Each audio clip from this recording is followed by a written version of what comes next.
சரி, ஒருவேளை நீங்க நினைக்கிற மாதிரி எல்லாருமே சந்தோஷமா இருக்காங்கன்னு வச்சுக்கோங்க. நம்ம நினைக்கிற மாதிரியே எல்லாருமே சந்தோஷமா இருக்காங்க, நம்மளை தவிர எல்லாருமே சந்தோஷமா இருக்காங்க இந்த உலகத்துல. அப்படி ஒரு சூழ்நிலை வருகிறது என்றாலும் கூட சோதனைக்கு உள்ளாக்கப்படுபவர்கள் இறைவனால் தேர்ந்தெடுக்கப்பட்ட குழந்தை அப்படிங்கிறத தெளிவா தெரிஞ்சுக்கணும். அவர் எல்லாத்துக்குமே சோதனையை கொடுக்கலையே, உங்களுக்கு மட்டும்தான் கொடுத்திருக்கிறார். அப்படிங்கும் போது இறைவனால் தேர்ந்தெடுக்கப்பட்ட குழந்தை நீங்கள் அப்படின்னு தெரிஞ்சுக்குங்க. எந்த ஒரு விஷயமுமே பரீட்சை எழுதி பாஸ் ஆனா தான் அவங்களுக்கு ஒரு மரியாதை அப்படிங்கிறது உண்டு. இப்போ நம்ம போட்டித் தேர்வுகள் முதற்கொண்டு எடுத்துக்கோங்களேன்.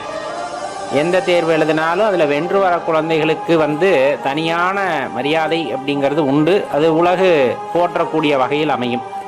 அதில் தோற்றுவிடக்கூடிய குழந்தைகளுக்கு மதிப்பில்லையான கிடையாது. அவங்களுக்கு அனுபவம் கூடுகிறது.